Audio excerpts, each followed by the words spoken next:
Ancient texts, cryptic numbers, symbolic imagery depicting awesome apocalyptic events. For many, the Bible and its prophecies seem shrouded in mystery. Words like Armageddon and tribulation frighten millions, while others wonder how to avoid the mark of the beast or being left behind when the Lord returns. Can we understand the Bible? Yes. And Jesus holds your key to unlock a future without fear. Join us now as Amazing Facts presents The Prophecy Code with Doug Batchelor. Today's study, The Richest Caveman.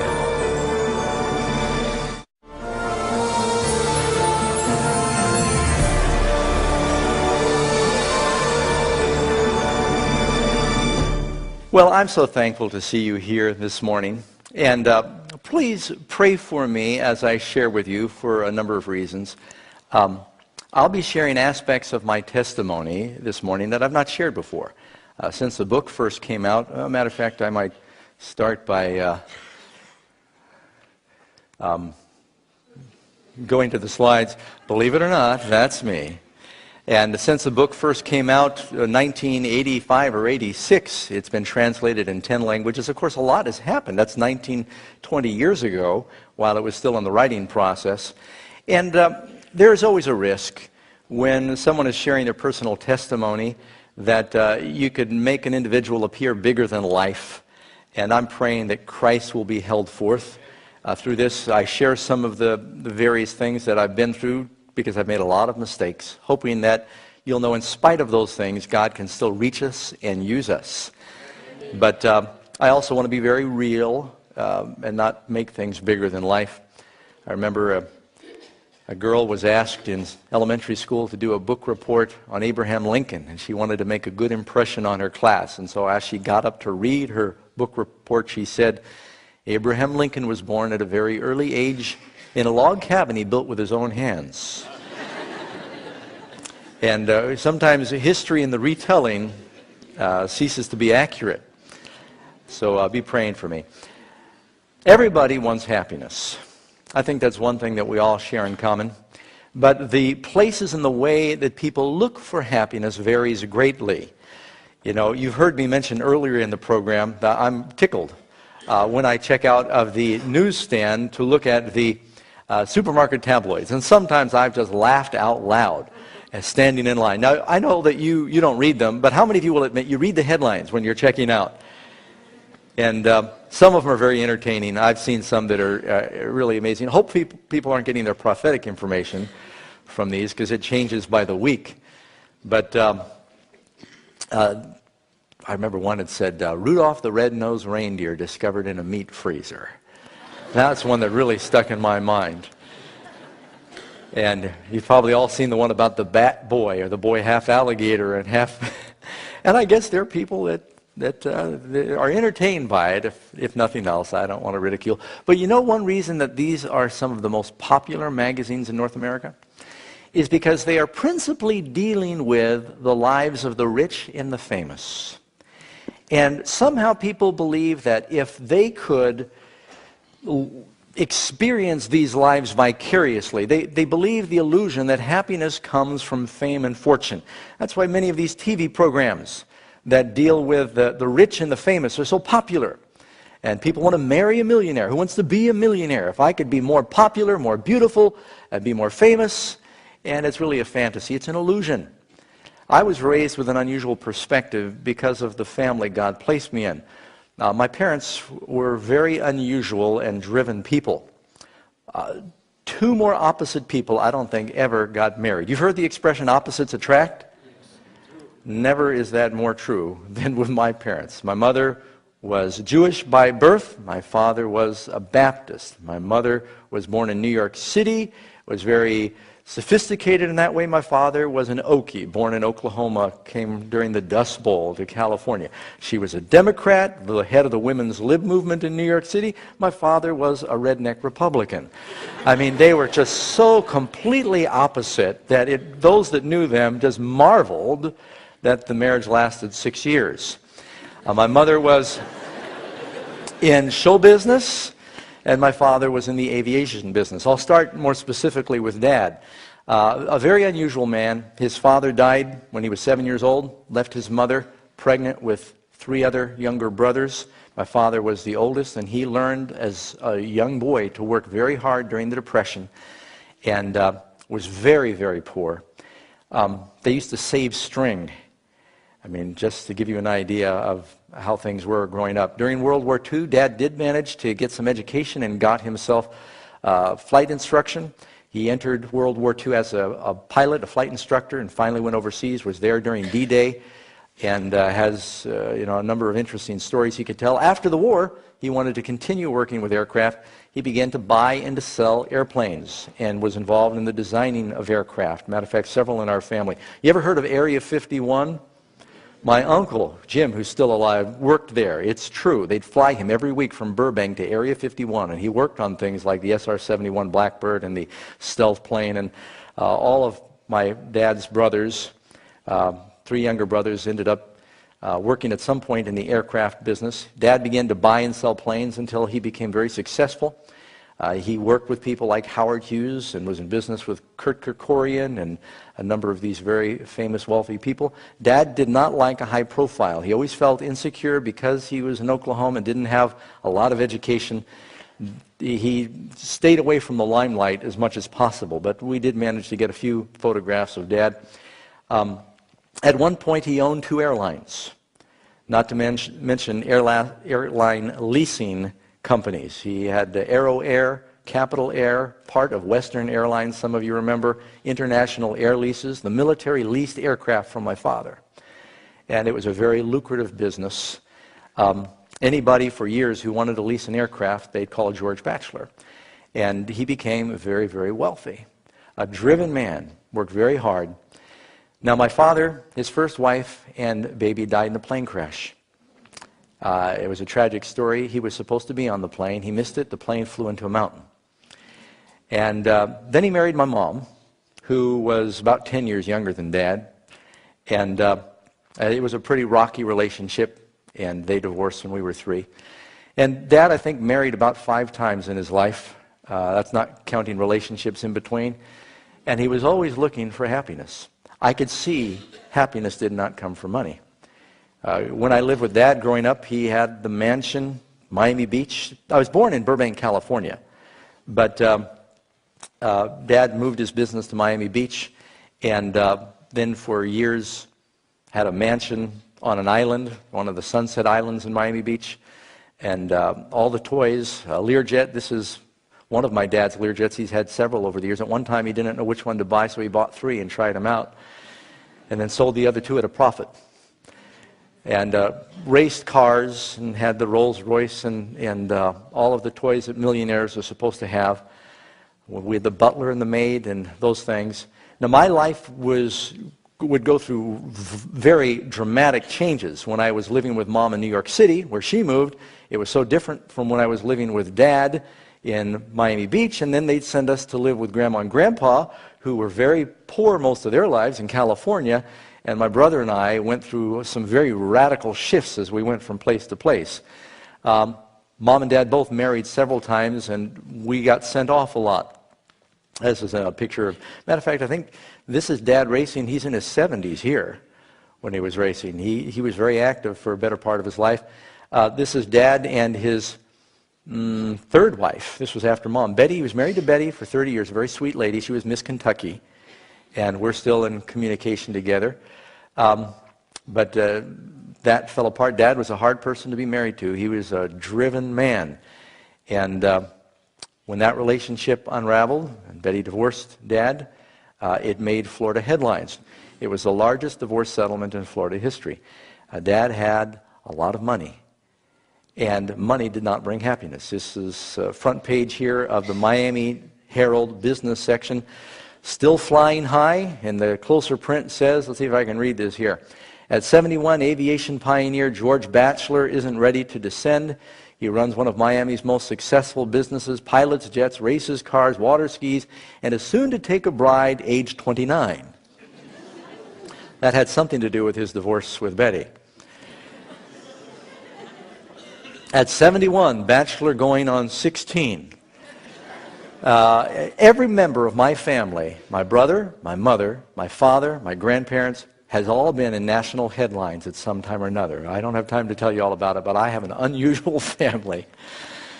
This is one of the few pictures I've got of, that's my brother, Falcon. He had cystic fibrosis and struggled with his health all through his life. His wife, Sandy, who is an attorney, still lives in Florida. My father, it looks like he's a little tired there, and his 29-year-old bride. That was really interesting when that happened because, well, I've got one more picture here I'll show you. And this was actually, I think, my 35th birthday. Was that right, dear?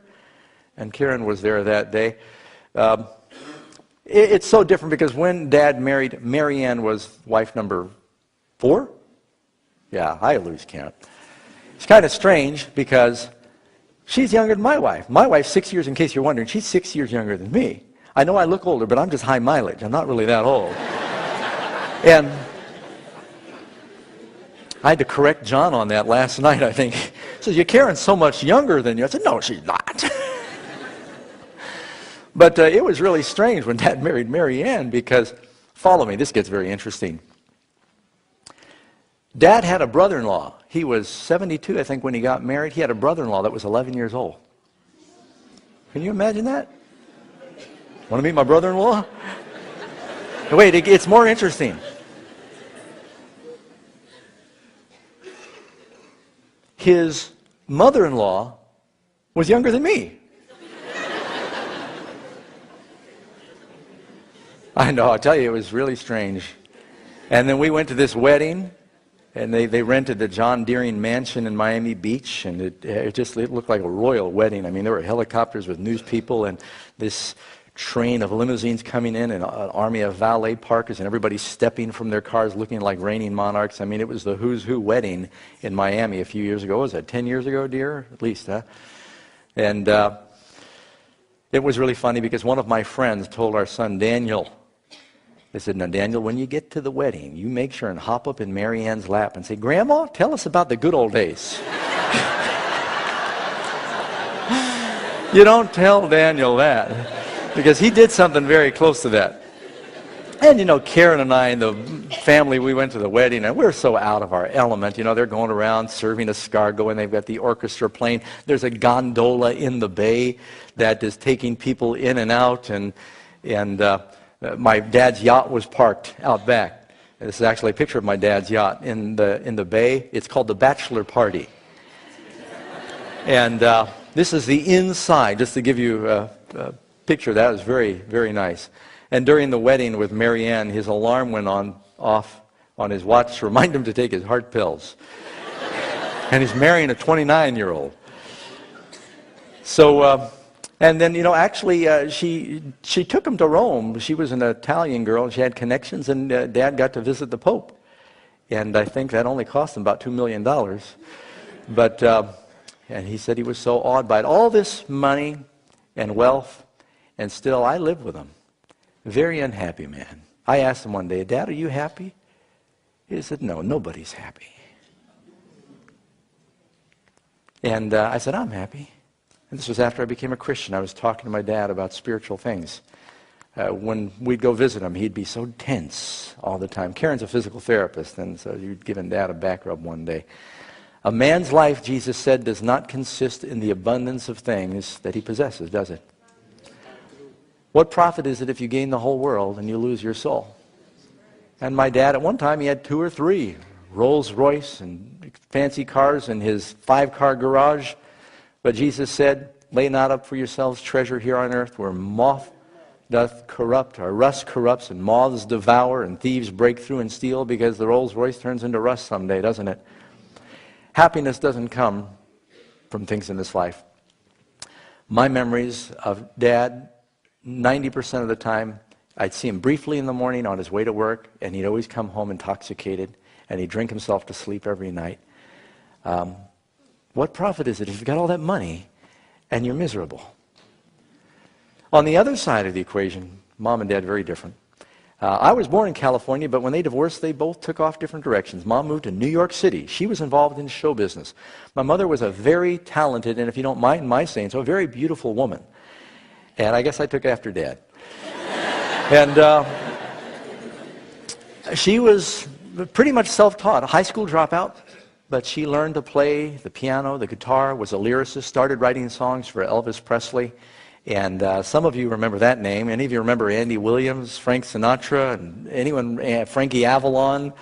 And she was writing songs for some of those people back then. She was an actress in mostly small parts in big movies. Any of you ever see the Ten Commandments? I think she was a slave.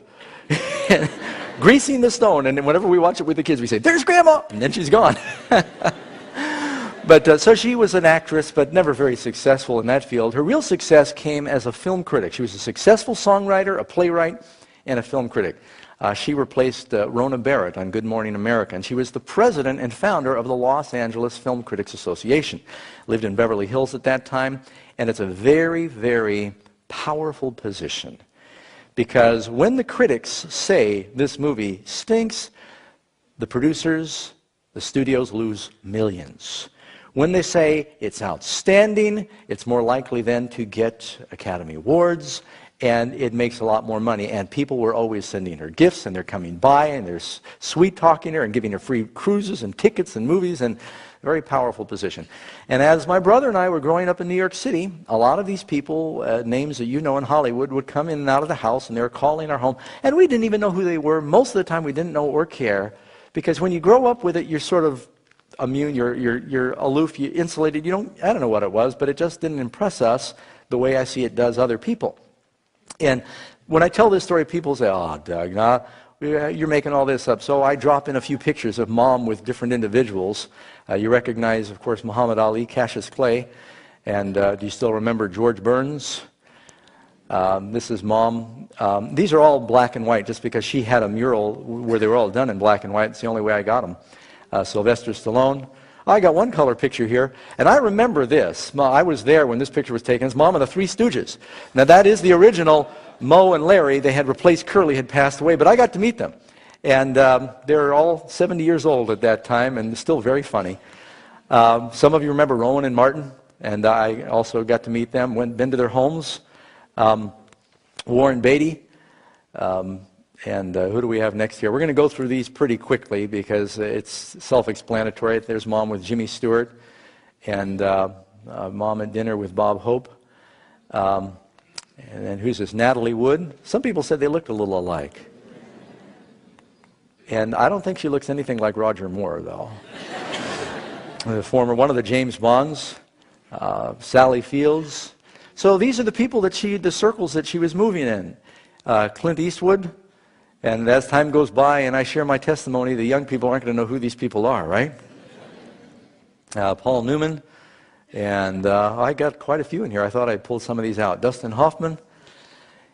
And so, Mom was famous. She knew a lot of these people. And growing up, my brother and I knew a lot of these people.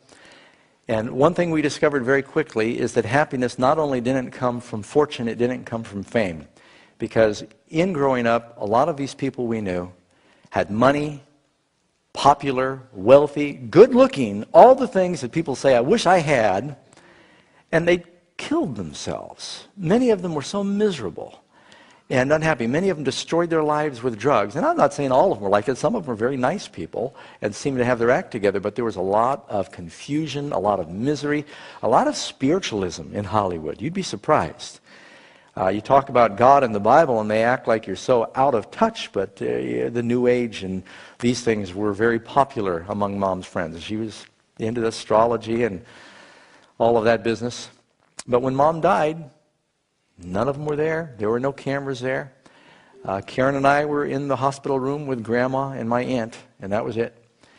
And even though everyone knew her back then when she was on Good Morning America every day, basically died alone. Happiness does not come from fame and from fortune. Now, as I mentioned, Mom, I think this is when Mom was a blonde, and Mom and Dad had two boys. After they discovered Falcon had cystic fibrosis, they decided they shouldn't have any more children. I could have been I could have had it, and I had a 1 in 4 chance of not having it, so I thank the Lord I was born healthy. My brother used to become very irritated. He said, "Life isn't fair, Doug."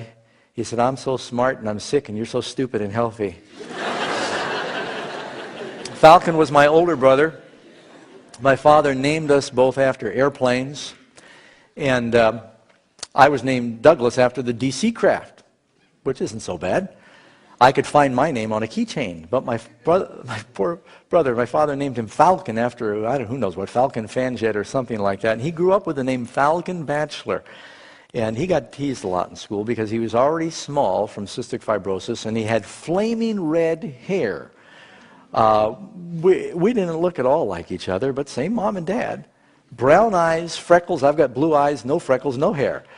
And but I still wear some of the clothes he left me. We were the same size and weight. And but I really miss my brother. But he had a tough life. In some ways, because Falcon was sick, I had a tough life.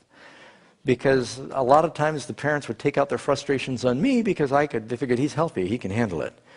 And Falcon would get in trouble and he'd point to me, and we named him the Little Angel.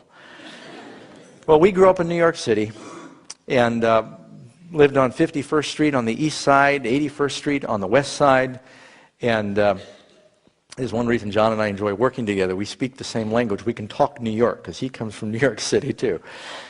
And you become a little bit cynical when you grow up in New York City because there's so much illusion there. And I got into a lot of trouble and went to a lot of different schools. I've only completed formally the 9th grade, but I went to 14 different schools. And several of them were boarding schools. My parents would send me off frequently to boarding schools. Sometimes they'd send us off to summer camp because my mother was so driven to be famous and my father was so driven to make money that my brother and I just seemed to get in the way. And I went to, matter of fact, I went to Catholic school, I went to military school. First military school I went to was Black Fox Military Academy. And I understand Donald Trump went there too. And I was 5 years old. You can tell folks wanted to get us out of the house. And again, I went to New York Military Academy when I was 11 years old till 13. And I went to Jewish schools. I went to 2 different Catholic schools, a number of public schools. Matter of fact, and this is another picture of me in New York Military Academy. And you know, one thing I remember is that I was probably happier there at New York Military Academy than I was at several other schools. And you know why? I think it's because it was the first time I'd really had structure and discipline in my life. And I learned something that you cannot be happy without self-control and discipline. Now, for those of you who are parents and some kids who might be listening, I went to another school when I got into trouble and I was in and out of jail. I went to another school when I was 15 years old, called Pinehenge. Matter of fact, I found it on the internet, and I'm trying to hook up with some of the old students. It was an experimental school in Maine for kids who had trouble adapting to normal education, and it operated on the principle that you can't force a young person to learn. You need to just put them in an environment where they're exposed to things and they'll teach themselves. You didn't have to go to class if you didn't want to. It was a boarding school, co-ed, from 8 to 18, co-ed dorms, co-ed rooms. You did no dress code, no rules. Well, they had 3 rules. 3 rules were no drugs, no fighting, no sex, and nobody paid attention to the 3 rules they did have. It was the most bizarre, unbelievable school you can imagine. And so I went to a school that was the strictest school in North America, New York Military Academy. It's the elementary school for West Point. Strictest school in North America. And I went from there to the most liberal, unstructured school in North America. Where do you think I was happier? Several young people attempted suicide at Pinehenge, and the school closed down, I think, the year after I left. Might have had something to do with our raiding the kitchen every day. And I think I set the building on fire once by accident. Matter of fact, true story, I went to 3 schools that caught on fire, but I was only responsible once. Now, I was very unhappy, and I should add that Mom and Dad, while Mom had a Jewish background, she was not religious. Very zealous about being Jewish, but didn't believe in God. You know, you can be Jewish as far as a Jew by race and not be a religious Jew. And Mom was very loyal to her race, but she had no time at all for Christianity, especially. They were the enemy. And Mom, growing up, used to say things that now I shudder at. I mean, she said that the only reason Jesus didn't get married is because he must have been gay, and that the Bible was just a bunch of fables. And Christians kill all the Jews through history, and they use the Bible as the excuse. And I hated the Bible. I thought it was, I was raised to believe that, especially the New Testament, was just a lot of propaganda, anti-Jew propaganda. And Dad, while he was raised a Baptist, after World War II, he just began to wonder, if there's a God, why would he allow all this death and suffering? And so I was pretty much raised an atheist. It's interesting that the parents would send me to religious schools, but they thought they had better academics. And you know something? If young people are raised without believing there's a God, I don't see how they can be happy. Because I'm convinced you can't be happy if you don't know something about where you came from, what you're doing here, and where you're going. And I didn't have these basics. And so 6, 7 years old, I began to think, nobody's happy. Fame doesn't bring happiness. Fortune doesn't bring happiness. And what's the purpose of life? I believed in evolution. You know, you live a little while, you die, you turn back into fertilizer. And there's really not much purpose to life. And I think that might have something to do also with the high percentage of suicides among young people, teenagers in particular. They're being told there's no purpose. If they're being told they're nothing more than glorified monkeys, you can understand life doesn't hold any purpose. And as soon as things get tough and their friends start to ostracize them, they figure, what's the use? And they take their lives. I started thinking about suicide when I was 7 years old. Seriously, I used to wonder what the best way would be to kill myself. And part of it, I think, also has to do with a broken home. Kids that get bounced around between their grandparents and their mother and father, and they don't feel like they belong. One reason I used to think about suicide is I thought, I'll get my parents' attention if I kill myself. It was a desperate plea to get their attention. And I still remember when I lived in New York City, I'd find my way up to the roof, and I'd stand on the precipice of these buildings, sometimes 20 stories up. We lived in apartment buildings. And I'd get out there and I'd stand right on the edge and I'd play this game where I'd see how far out I could lean until I felt my center of gravity. And I used to think, see, you'd be amazed how often I thought about jumping.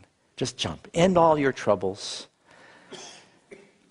And the only reason I didn't jump is because I thought, what if I jump and I don't die? Periodically I'd hear about people who just got mangled. And I don't want to get mangled.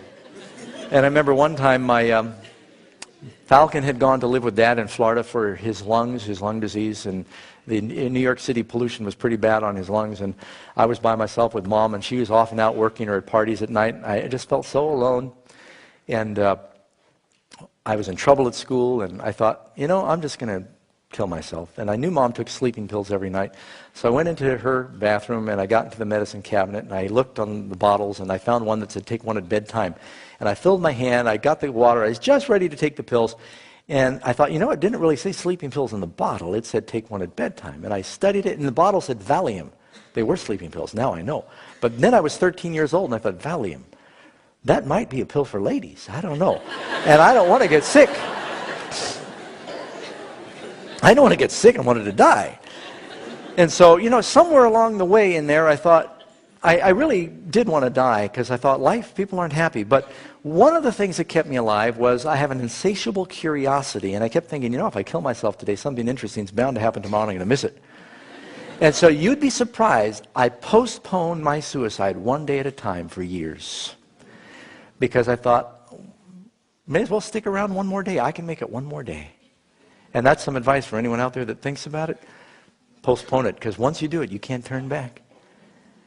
You know, I get phone calls every now and then from people asking about suicide, and I say, suicide is one of the biggest mistakes anyone could make, because you destroy all your options.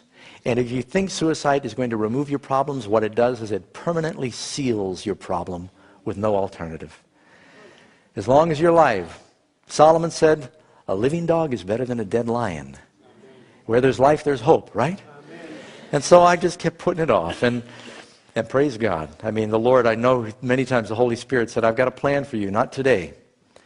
And finally I thought, you know, why die by doing something boring, taking pills, jumping off a building? I said, I want to die with excitement. I'd watched this beer commercial old Schlitz beer commercial. It said, you only go around once in life, get all the gusto you can. I didn't know what gusto was, but it sounded good to me. So I said, I'm going to have as much excitement as I can. And I began to live a very rebellious life. And that was probably right around 12, 13, 14. I started drinking and using drugs. As a matter of fact, I could probably say at this point, I got a little help from my parents. I remember when I was 13 years old, Mom said to me one day, Doug, I know you're going to run into this stuff. You've heard about how parents need to talk to their kids about drugs? Well, my mom did. She said, I know you're going to run into this stuff on the streets, and I just assumed that you did it at home where you won't get into trouble. And so she rolled a joint and started smoking it with me. And then later it was hashish, and Mom already served alcohol with our dinner, and so we could drink at home. And a lot of people in show business use drugs, and Mom not only took pills, ups and downs, and LSD and pot and hashish, but a lot of people in Hollywood use drugs now, as I guess all kinds of exotic things are using. So it became a regular thing with Mom. At least twice a week, we would smoke pot, watch TV, and eat ice cream. And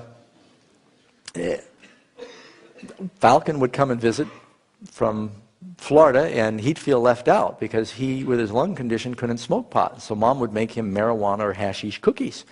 Mom was a good cook. And I remember one day, I took him to a school party, and we gave him to the teachers. See if we could get them to loosen up a little bit. So then when I was living with Dad thought that, pot and those things were shameful. But he drank himself into a stupor every day. And he had a bar in the house, had a butler and a maid, and a complete bar that he kept well stocked. And very early, I started emptying my dad's martini glasses when I was a toddler. I still remember doing that and emptying the glasses and eating the olives in the bottom. But when I was living with Dad in Miami Beach, we could go into the bar whenever we wanted and just wait until the butler wasn't there. Dad was at work and Betty was out shopping, and we'd drink. We'd invite our friends to drink, and we drank an awful lot. And Dad never knew. If he did, he never said anything because the butler thought Dad was just drinking more than usual, and he'd replace it. So Dad never knew it was missing. And I got into a lot of trouble. And I was in and out of jail. Most of it was because it was a plea for attention. And I wanted my friends to like me. My parents were so busy with their careers that I started trying to get attention and acceptance and love from my friends. And I found I didn't seem to get any positive attention for being good. I only got attention for being bad. And as you may have guessed, I was sort of the class clown, and I was very disruptive and rebellious, and started getting involved in crime. And not because I needed the money, but I began to get involved in burglary and drugs for the excitement. My friends would dare me to jump off a bridge, and I'd do it in Biscayne Bay. They'd dare me to break into a house, and we began to get involved in burglary. And what's really strange is the island I was living on with Dad, Sunset Island number 1, a lot of millionaires lived around that island. You heard of Firestone Tires? I used to date Amy Firestone. Karen's better looking, just want you to know that. You've heard of Hoover vacuum cleaners?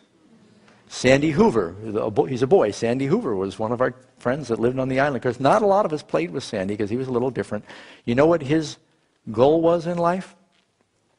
Whenever Sandy would ride his bicycle around the island, he'd come up to a stop sign and he'd go, ka-shh, everybody off. He was always pretending his bike was a bus. He wanted to be a bus driver. The heir to the Hoover vacuum cleaner dynasty. Last I heard, you know what Sandy was doing? Driving a limo and a bus. Happiness doesn't come from money, does it? But the other kids on the island that we'd play with, we'd get into trouble, and we'd start breaking into homes. Just for the excitement. All these millionaire kids were breaking into the mansions of the other people that lived on these islands. And they had guards you had to go by to get there. And we'd get bored, and they'd dare me to break into a house, and I'd do it. And it didn't matter. We'd steal anything, just so we could say we broke in.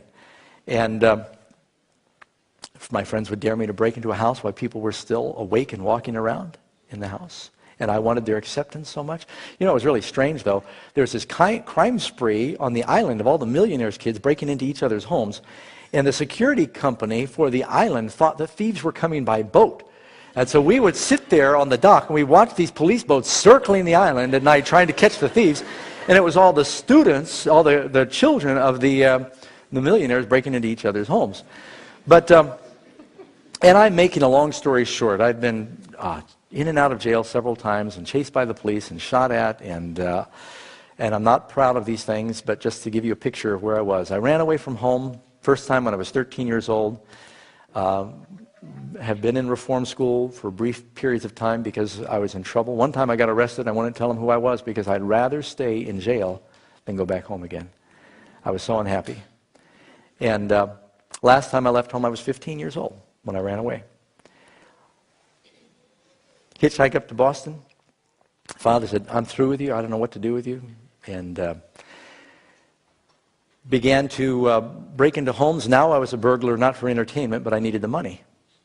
And I became a thief, and I was stealing cars, and I was stealing televisions, and I had a part-time job as a security guard at the same time. I know that sounds really bizarre, but it is absolutely true. I was 16 years old at this point, and I had a driver's license that said I was 18.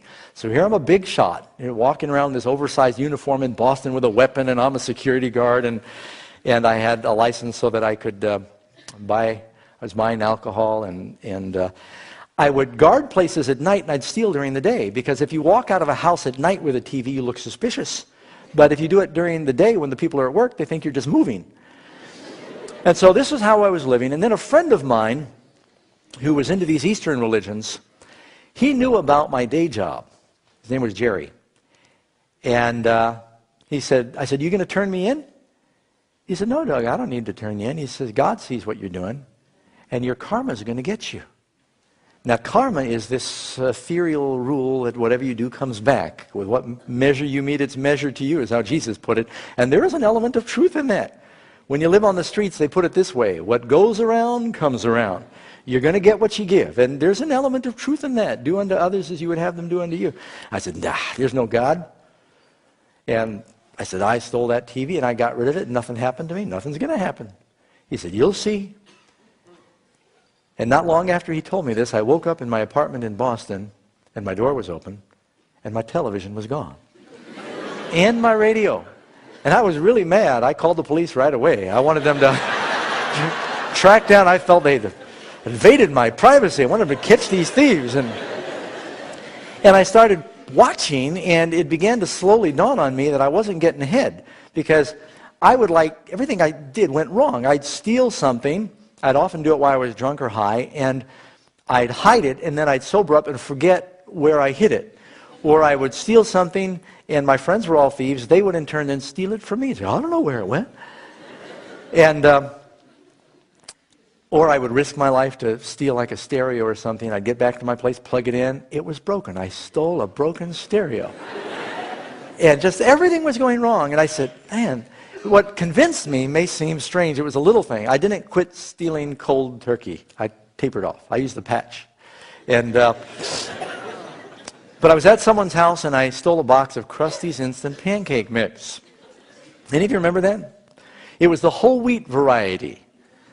And I did it because even though here I am a hippie, and I'm drinking and smoking and taking drugs and LSD and staying up all night, but I only eat whole wheat because the other stuff's not good for your health. And so I steal this box of pancake mixes. It's the whole wheat variety. And on the top of the box, it was stamped $1.19. This is before the days of the barcode. The little blue circle. Any remember that? Stamped on top, $1.19. That same day, some friends went through my place. I had a brand new jar of Tang instant breakfast drink. They took the jar, they drank the whole thing, and there by the empty jar was the lid stamped, and it said $1.19. And I looked at the pancake mix, $1.19, and I thought, crime doesn't pay. There must be a God. Once I realized there was a God, I really began to search. And while I was there in Boston, I began to explore a broad spectrum of different religions. First thing I did is I turned on the TV and I saw on the news where it said the Protestants are killing the Catholics and the Catholics are killing the Protestants in Ireland, and they both claim to be Christians and blowing each other up. I said, Christians are all hypocrites. Or I'd watch some of the broadcast Sunday morning with the televangelist, and for me, they were the lowest life form there was. Doesn't God have a cruel sense of humor? And now I'm a televangelist. And they're all begging for money, you know. And I said, oh, man, Christians are all hypocrites. That's what I said. And I still run into people who say, I'd be a Christian, but they're all hypocrites, you know. I've come to learn a Christian is not a follower of Christians. A Christian is a follower of who? Of Christ. And people will let you down. Jesus will never let you down. And so I began to get into a lot of the more exotic religions, and I started looking into some of the New Age religions. I looked into Buddhism, and my mother was wishing I had stayed with Zen Buddhism, and Hinduism, and transcendental meditation. And I would sit by the hour and meditate and try to be at one with the God in me. And I always thought, looking back now, it was peculiar that someone have to say, don't you know that you are God? Because you'd think even if you're a little God, you'd be smart enough to recognize it. No one would have to tell you, right? But I was trying to find the God within me. And I already, of course, had my Jewish background. And so I tried to mix the Kabbalah and some of the Jewish tradition. And I was creating a milkshake of different religions, trying to find the truth. And the Lord knew I was searching. And I had been to the Catholic schools and was doing the repetitive prayers. And I thought if I mix a one Our Father with an and do these meditatings, that maybe I'd find God. And I really did search. Matter of fact, I was hitchhiking all over the country.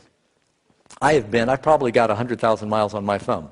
I mean, I have been all over. I've been from the East Coast to the West Coast, from Florida to Maine, all over the country, hitchhiking. I was really searching for God. And you know, God, as mixed up as I was, God knew I really was searching for the truth. And I was confused.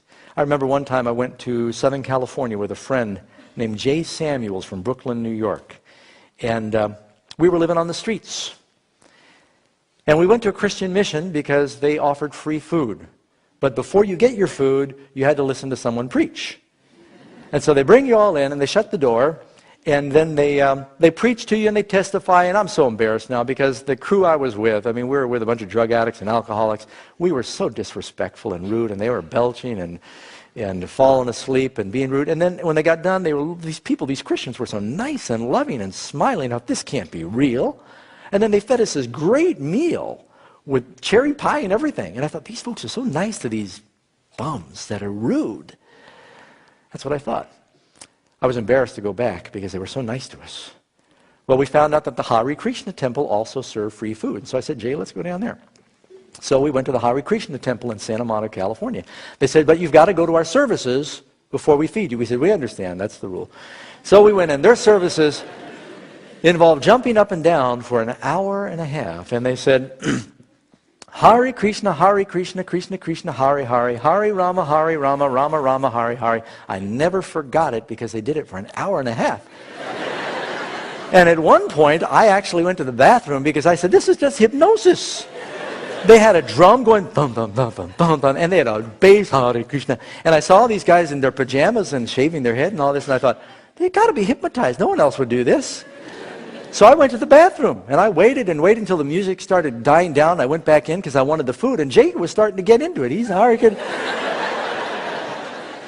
had to get him out of there.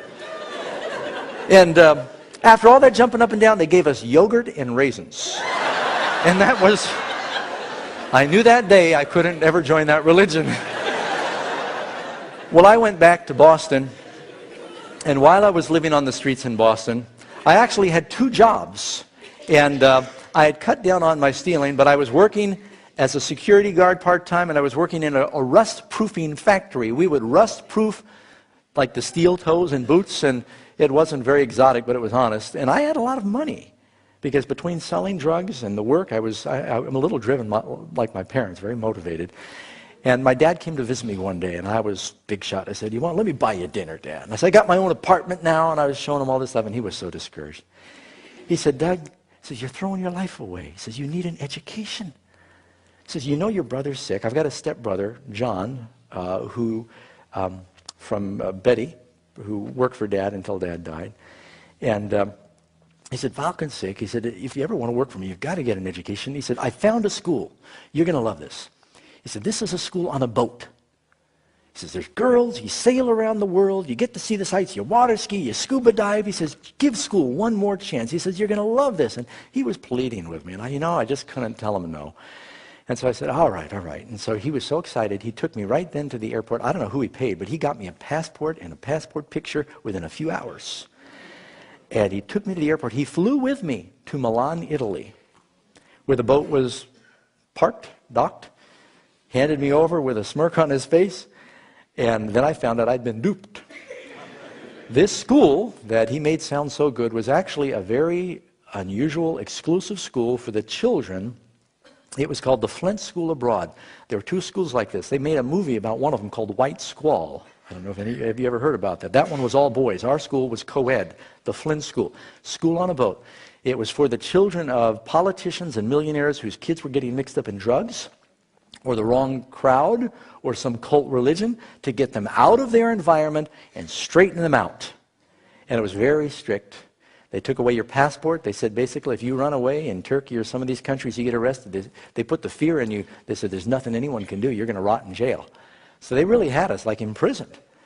And I was so mad because here I'd been living on my own like a big shot, 18 years old, had my own job, and now I'm a kid again. So I rebelled. And they couldn't. At military school, you misbehave, they hit you. Back then they could do that. Now I don't think they can do it anymore.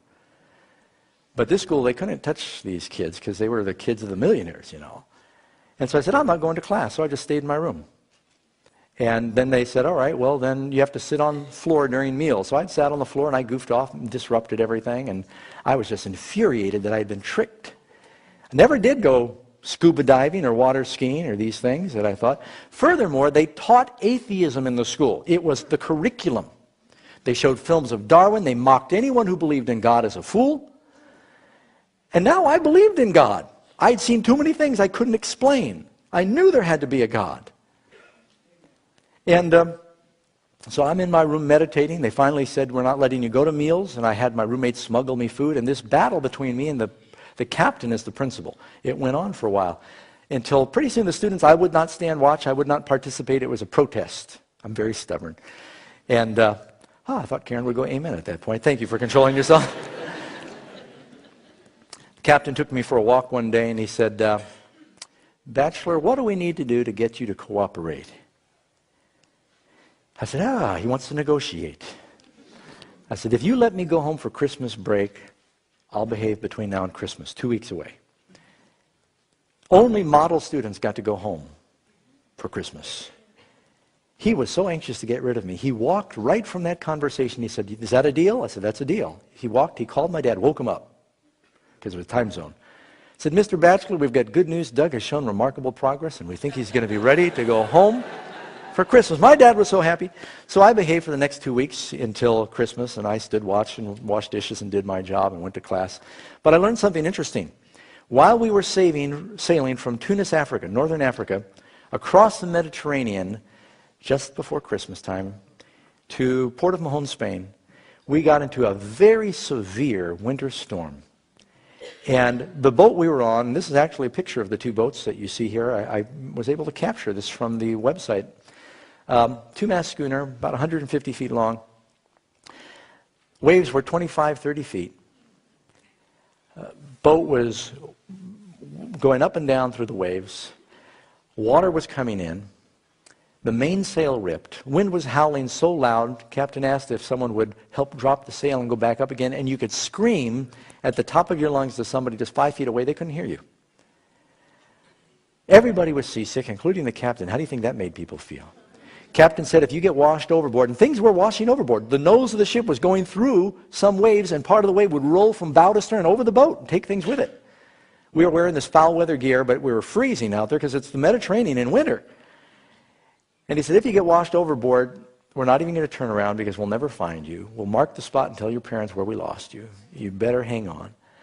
And I tell you what, it was a pretty scary experience. Everyone was looking for the place in the middle of the boat because so many were seasick. If you went below deck, it looked like some great hand had taken the ship and turned it upside down and shook it. Because in the halls and all over the rooms were the books and the mattresses, and everybody's seasick. Do I need to say more? It was awful. And what do you think all those atheists started doing when they thought they were going to die? It was amazing. Nobody needed any lessons at all. Nobody was going, Hare Krishna, Hare Krishna. People were praying and making promises to God, and I probably made a few. And you know what else is interesting is people always know when they're doing something wrong, because when they're about to die, they know what to confess. And they know what to promise God they'll never do again. But you know, fear is the wrong reason to serve God. It might be a starting point coming to God. Nothing wrong. If fear drives you to the Lord, then praise the Lord that you came to your senses, because you were doomed until you came to your senses. But the best reason to serve God is love. If you're only serving God because of fear, then if you should get to heaven, you'll lose your motive. Right? Well, as soon as the storm was over, everybody forgot their prayers and their promises, including Doug. I told the people, as soon as I got on the airplane flying home, I said, you will never see me again, and they never have. I bought a beer and a pack of cigarettes, and when I got back to Florida, Dad took the family snow skiing, and he was so happy that I was doing better at school.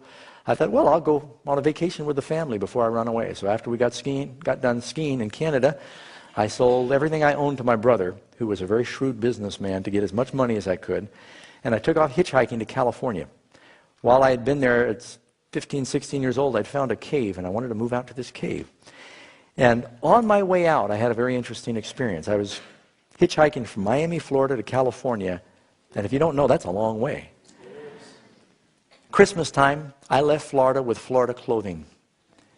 In Virginia, I lost all my money drinking and playing pool. I got drunk, and by the way, of all the drugs I've used, you know, cocaine and marijuana and LSD and ups and downs and hash. And you know, more of my friends died from alcohol than all the others put together. It just really worries me that every now and then I run into a Christian that thinks drinking's okay. I got drunk, I lost all my money, making stupid bets. I'm a pretty good pool player when I'm sober, right, John? Oh, come on now. And I got out on the highway the next day, and I really felt like at the bottom, because here I am. First of all, I'm freezing to death. I'm in Oklahoma. I got stuck in Oklahoma. And I remember every time a truck went by, I'd count to 3, and I'd turn around, and then 3 seconds after the truck went by, the wind from the truck would hit me, and I was just bitterly cold. I was sick from drinking, hangover. I was all out of money. I did not like myself. And, I mean, I really was a rotten person. Give you an example. When I was stealing cars, I stole this one car. A few weeks later, came back to steal the same car. There's a note taped on the steering wheel. I'm in there with my little flashlight getting ready to steal the car. I'm reading this note, little index card. It says, please don't steal my car. It says, I'm a pastor, and every time my car is stolen, it costs me a fortune to get it out of the tow yard. Please don't steal my car. I laughed, and I stole the car and left it in New York City after taking it from Boston. I didn't care. I had a friend who got a brand new bicycle for his birthday. I broke into his home, I stole his bicycle, sold it to another friend who, it was a very expensive bike. Painted it, changed the serial numbers. I then stole it from him and sold it to another friend. So when I said I was a rotten person, I really was a very selfish person. You know why? I didn't think anybody cared about me, and so I made up my mind I'm not going to care about anybody. Well, while I'm out there on the highway, I prayed because I became desperate. And I asked God for 4 things. I said, Lord, I know I'm a sinner. I didn't even know how to pray. I remember my Jewish parents taught me a Jewish prayer, and I didn't even know what it meant. Baruch atah Adonai Eloheinu melech haolam. So I didn't even know how to pray. I could say Our Father, going to Catholic school, or Hail Mary.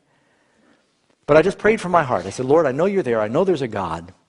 I know I'm an awful person. Will you forgive me? I needed forgiveness. And will you help me? And I said, Lord, please, I need 4 things. I said, I need a ride to where I'm going, 2,000 miles away.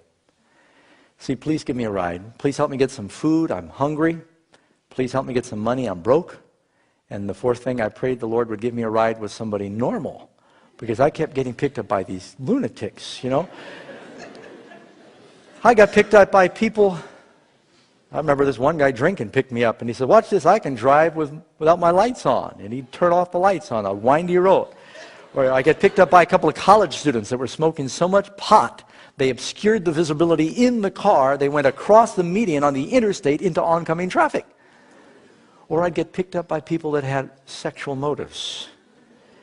And so you got to pray. You think it's dangerous to pick up hitchhikers? It's a lot more dangerous to hitchhike.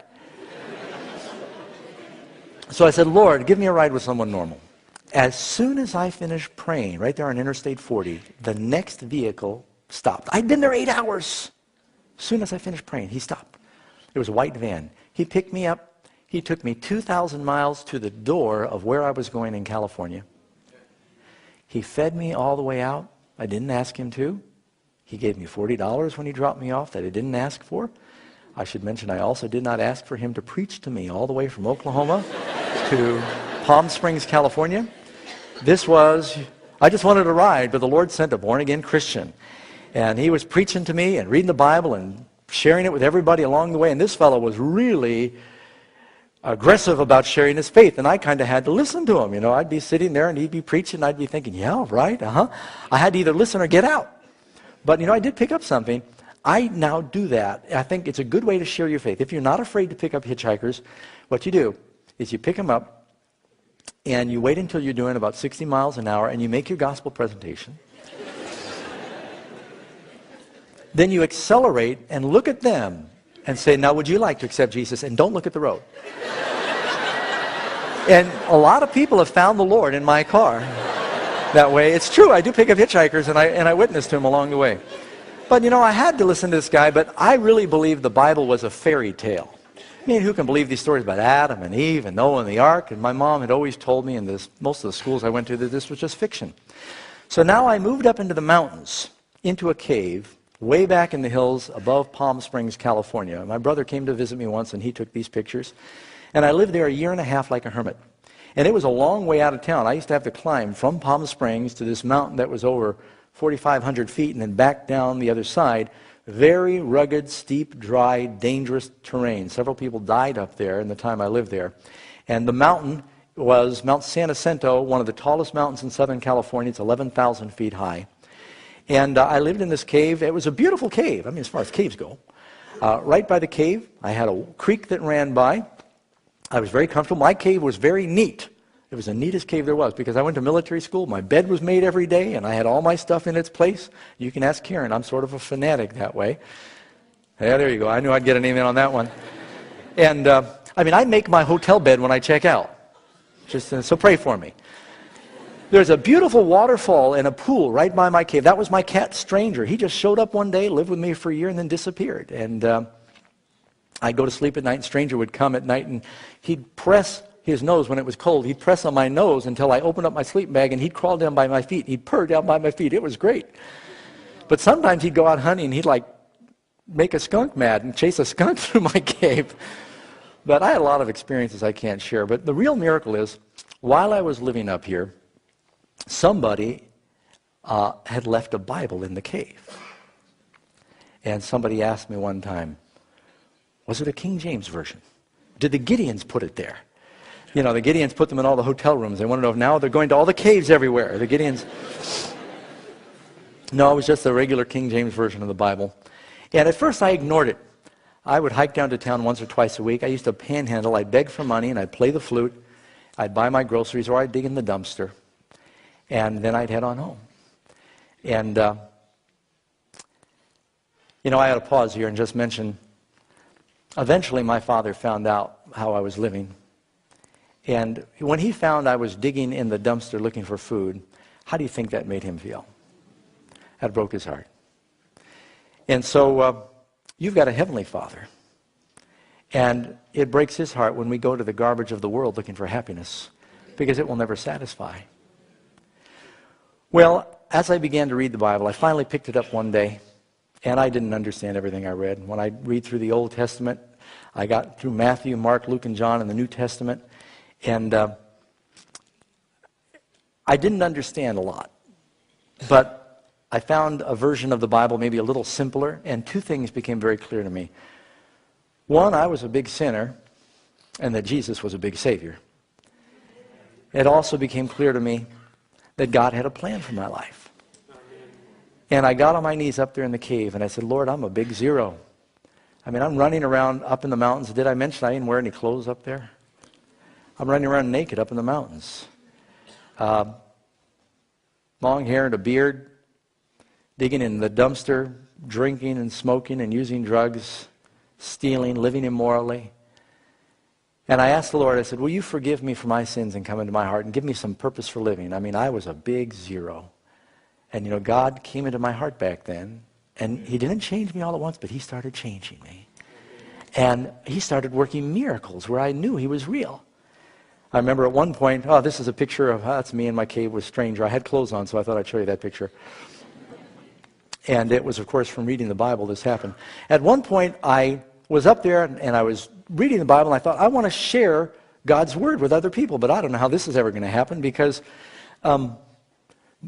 nobody's going to know me up here. And I said, Lord, I'd like to witness for you, but I don't know how I'm going to do that because I live in a cave all by myself. I would go days without seeing another human. No radio, no TV, no cell phone, no human contact for days. Right after I prayed that prayer, I went to town. I called Mom, who lived in Beverly Hills. She said, Doug, I'm coming by to see you. I said, what do you mean? She said, NBC's coming with a helicopter. We want to interview you. They're doing a national human interest story on this millionaire son that lives in a cave.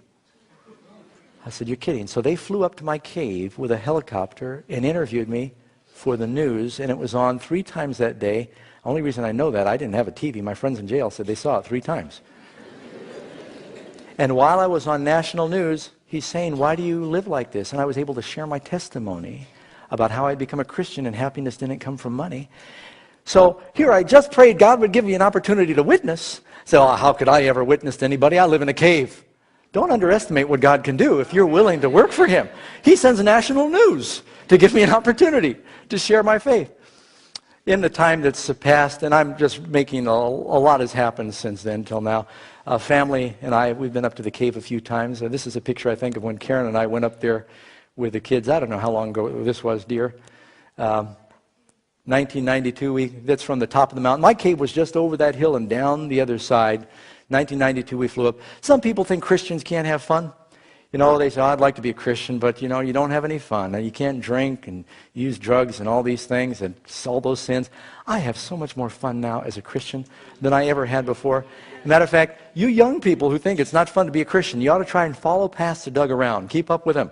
Ask John. He's been to our house before up in the hills, and I went skydiving a couple of years ago. That was a blast. Do I look like I'm having fun? And we went hang gliding, and I like flying. I'm a pilot, and the family's got some kayaks up in Covell where we live, and we like to go kayaking down the river. Karen and I have our scuba certificates, and we've been scuba diving the Barrier Reef and the Caribbean and other places. And as I said, I still have my pilot's license and like to fly around. I got a picture here. That's Angie. I think John took this picture, and that's my son Micah. And that's John and I flying, and you can see we're paying close attention to the instruments. We run heavy equipment, and I like working with my hands. And a few years ago, I went back up to the cave when Micah, firstborn son, was 7 years old. And went visiting. He's swimming there in the pool. It was freezing water that day. And I brought a Bible back up there. I just had felt impressed. I wanted to leave a Bible in the cave because of the way it had changed my life. And I'll never forget that experience. That was such a wonderful trip. It was just, Mike and I, it was amazing. He made it. He was 7 years old then. And it is a grueling hike up these desert mountains. Back in 2001, Karen and I were doing meetings in the Philippines. And we got some tragic news that Micah had died in a construction accident. And that was probably one of the hardest things that I ever went through, that we went through. But it helped me to realize in a special way how much our Father must love us, because losing our firstborn son like this creates such a vacuum in your life. And you think about it every day, and it hurts every day. You never stop thinking about it. You never completely get over it. And then you think that God so loved the world that he willingly gave his only begotten Son, that whoever believes in him might not perish but have everlasting life. In the years that have passed, I was present when my brother died. Falcon asked me to pray with him before he died. Karen and I came back from meetings in Russia. And Mom was in a coma. She died from bone cancer. A few years later, back in 2003 or 2002, Dad passed away. And so we've lost all of the immediate family. Can you tell I'm the black sheep? From looking at that picture, that's Mom and Dad, my brother Falcon. That was at Falcon's wedding. And when Dad died, we went to visit him. They wouldn't even let us say goodbye to him, wouldn't let us into the door. Some gal was getting ready to marry him in a few days while he was in his hospital bed. And they were afraid we were going to find out. So I had flown out with my son Daniel in his military uniform. He's in the Marines right now. Stephen, named after Dad. They wouldn't let us in because they were afraid we would interfere with the wedding. We just wanted to see Dad and pray with him. He died not long after she married him, I think 2 weeks after, from cancer.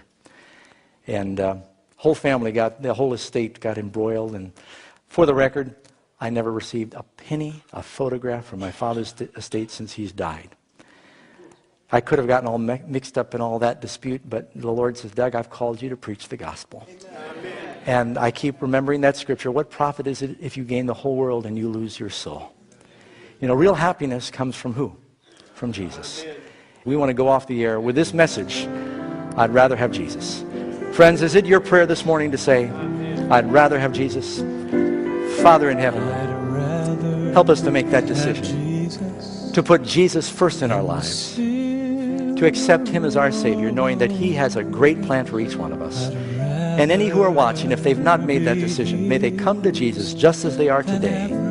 We pray in Christ's name.